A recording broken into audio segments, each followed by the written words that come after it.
Warren Buffett का नाम सुनते ही दुनिया के सबसे सफल निवेशकों में से एक का चेहरा आंखों के सामने आ जाता है। लेकिन क्या आपने कभी सोचा है कि एक साधारण से लड़के ने कैसे निवेश की दुनिया में इतना बड़ा मुकाम हासिल किया?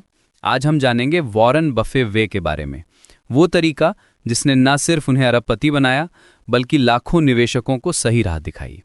ओमाहा के एक छोटे से शहर में जन्मे वॉरेन बफेट ने बचपन से ही पैसे की दुनिया में दिलचस्पी दिखाई थी।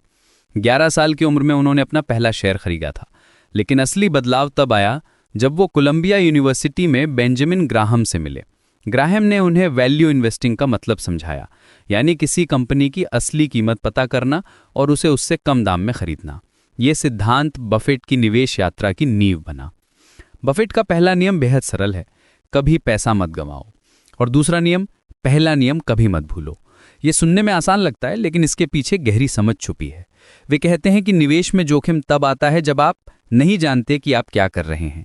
इसीलिए वे हमेशा उन कंपनियों में निवेश करते हैं जिन्हें वो पूरी तरह समझते हैं। इंट्रिंसिक वैल्यू यानी किसी कंपनी की वास्तविक कीमत को समझना बफेट की रणनीति का दिल है। वे कहते हैं कीमत वो है जो आप चुकाते हैं, वैल्यू वो है जो आपको मिलती है। ये फर्क समझना ही सफल निवेश की चाबी है। जब बाजार में हर कोई किसी शेयर को लेकर पागल हो रहा हो, तब बफेट शांति से बैठकर उसकी असली कीमत का हिसाब लगाते हैं। मार्जिन ऑफ सेफ्टी का सिद्धांत बफेट के गुरु बेंजामिन ग्राहम से आया है।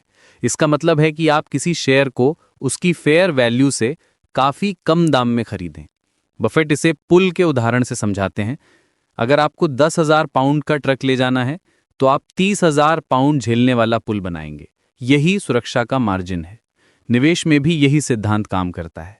इकोनॉमिक मोट यानी आर्थिक खाई की अवधारणा बफेट की रणनीति का अहम हिस्सा है। वे उन कंपनियों को पसंद करते हैं जिनके पास मजबूत कॉम्पिटिटिव एडवांटेज हो। ये ब्रांड की ताकत हो सकती है, पेटेंट प्रोटेक्शन हो सकता है, या फिर कोई ऐसी चीज जो कॉम्पिटिटर्स के लिए नकल करना मुश्किल बना दे। कोका कोला जैसी कंपनियों में उनका निवेश इसी सोच का नतीजा है। हमारी पसंदीदा होल्डिंग पीरियड हमेशा के लिए है। ये बफेट का मशहूर कथन है। वे शॉर्ट टर्म ट्रेडिंग में बिल्कुल विश्वास नहीं करते। उनका मानना है कि शेयर बाजार एक वोटिंग मशीन की तरह काम करता है शॉर्ट टर्म में, लेकिन लॉन्ग टर्म में ये वेइंग मशीन बन जाता है। यानी अंततः कंपनी की असली कीमत ही सामने आती है। कंपाउंडिंग की शक्ति को बफेट दुनिया का 8वां अजूबा कहते हैं। जब आप अपनी कमाई को दोबारा निवेश करते रहते हैं, तो समय के साथ ये एक्सपोनेंशियल ग्रोथ देती है। बर्कशायर हैथवे के शेयर होल्डर्स ने कभी डिविडेंड नहीं लिया, क्योंकि बफेट उस पैसे को बेहतर रिटर्न्स के लिए दोबारा निवेश करते रहे। नतीजा ये हुआ कि एक टेक्सटाइल कंपनी आज दुनिया की सबसे बड़ी कॉन्ग्लोमरेट में से एक बन गई। बफेट का एक और महत्वपूर्ण सिद्धांत है कि जब दूसरे लालची हों तो डरो, और जब दूसरे डरे हों तो लालची बनो।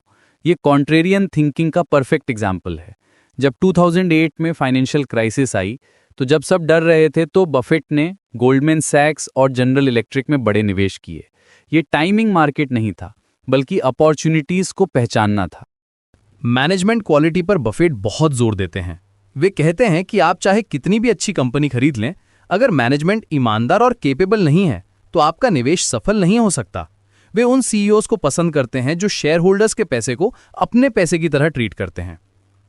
डेट के मामले में बफेट बेहद सतर्क रहते हैं।